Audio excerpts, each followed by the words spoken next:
আত্তাহিয়াতু এর পিছনে এত সুন্দর একটি গল্প তা জানা ছিল না। আমার বিশ্বাস সবার ভালো লাগবে এবং পড়ার মনোযোগও বাড়বে ইনশাল্লাহ। আত্তাহিয়াতু আসলে অনেক গুরুত্বপূর্ণ একটি দোয়া। এই দোয়াটার পিছনের গল্পটা জানার পর সত্যি আমার হৃদয়টা অনেক কোমল হয়ে গেছে।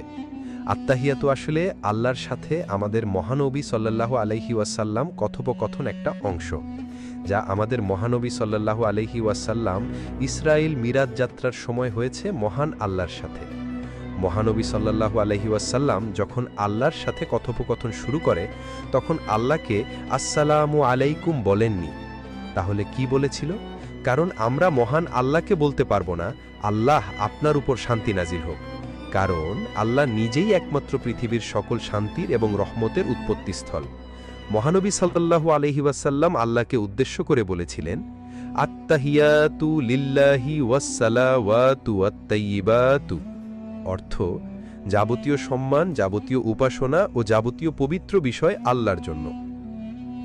উত্তরে মহান আল্লাহ বলেন, আসসালামু আলাইকা আইয়ুহান নাবিয়্যু ওয়া রাহমাতুল্লাহি ওয়া বারাকাতুহু, অর্থ হে নবী, আপনার উপরে শান্তি বর্ষিত হোক এবং আল্লাহর অনুগ্রহ ও সমৃদ্ধিসমূহ নাজিল হোক। এতে মহানবী সাল্লাল্লাহু আলাইহি ওয়াসাল্লাম বলেন, আসসালামু আলাইনা ওয়া আলা ইবাদিল্লাহি সলিহিন, অর্থ আল্লাহর সমৃদ্ধি শান্তি বর্ষিত হোক আমাদের উপরে এবং আল্লাহর সৎকর্মশীল বান্দাগণের উপরে। মহান আল্লাহ এবং মহানবী সাল্লাল্লাহু আলাইহি ওয়াসাল্লাম এই কথোপকথন শুনে ফেরেশতারা বলেন, আশহাদু আল্লা ইলাহা ইল্লাল্লাহু ওয়া আশহাদু আন্না মুহাম্মাদান আবদুহু ওয়া রাসূলুহু, অর্থ আমি সাক্ষ্য দিচ্ছি যে আল্লাহ ব্যতীত কোনো উপাস্য নেই এবং আমি সাক্ষ্য দিচ্ছি যে মুহাম্মদ সাল্লাল্লাহু আলাইহি ওয়াসাল্লাম তার বান্দা ও রাসূল।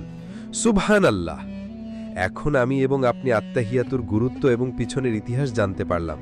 এবার একটু চিন্তা করুন তো, এই লেখাটি যদি আপনার মাধ্যমে অন্যান্য মানুষেরাও জানে তাহলে তারাও এই দোয়ার গুরুত্ব বুঝতে পারবে।